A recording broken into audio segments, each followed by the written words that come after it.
When I power this up, I'm hoping that I'm gonna hear something. And if I don't, I'm gonna be very sad. Oh, blast it. Hello and welcome to the Sound Test Room. My name is Jakob, I'm your host, and you're watching a haQ attaQ DIY electronics episode. Now, if you're new to the series or if you're new to DIY electronics, I suggest you go watch this episode first, in where I'm telling you about the basic tools you need to start building DIY electronics. And then you can continue on watching the rest of the series, including this video. Alright, so in this video, I'm gonna put in the pots, PCB mounted ones, and that means they mount directly onto the board. And we're also gonna wire up some switches, and then we're gonna add power to the circuit after putting in the chips and see if the thing works.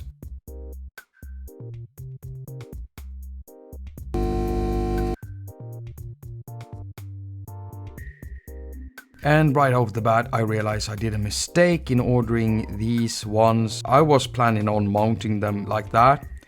Only thing is, components are in the way. So what I'm gonna do is I'm gonna mount them like this, meaning the pots will probably work in reverse.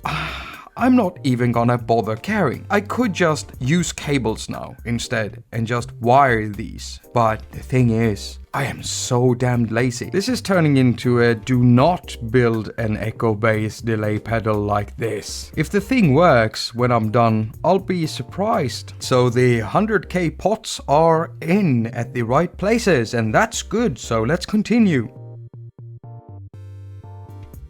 Well, that looks a bit weird, and as I said, the pots will probably work in reverse. Now we're gonna put in some switches, and we got a spot right there, there, and here. In the basic tools episode, I'm showing you a pair of pliers. This one is for removing the plastic around the metal inside of a cable.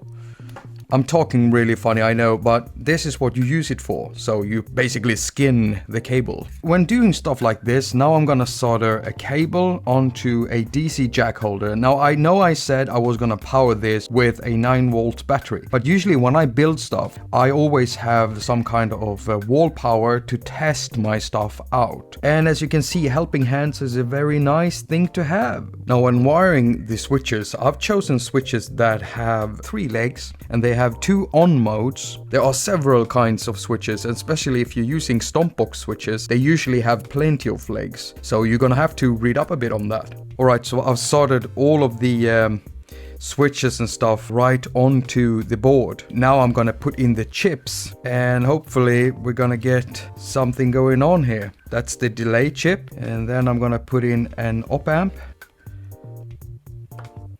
and hopefully it's gonna go in.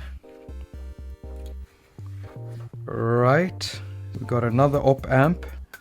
That's a loose cable. I don't know where that came from. Remember to use your anti-static band when you're, oh my god, that is cramped. Remember to use your anti-static band when you're handling your chips, otherwise you might break them. And now we have the 4066 chip, and that's gonna go in there. When I power this up, I'm hoping that I'm gonna hear something. And if I don't, I'm gonna be very sad. Oh, blast it. Well, I eventually got the thing to work in the end. I will be making a video in where I'm going through all of the connections thoroughly, because I do not want anyone else to go through the frustration I went through. Even though you're watching this on YouTube now, I was seriously considering not uploading this series at all. But then I thought, hey, when you're a beginner, like it looks like I am, even though I shouldn't be after 10 years of doing this, I'm still doing some ridiculous mistakes, but that's important to show. I just want people to see that you can make mistakes, and that's okay. I have no problem if you want to make fun of me because I'm doing stuff incorrectly. So even if I look like an amateur, the circuit works. So stay tuned for the next episode in where I'm going through all of the wiring. As usual, Doug Woods, Colin Sweeney, and me, Jakob, at thesoundtestroom.com wishes you a very productive week. Now go finger your stuff and have a lot of fun doing it.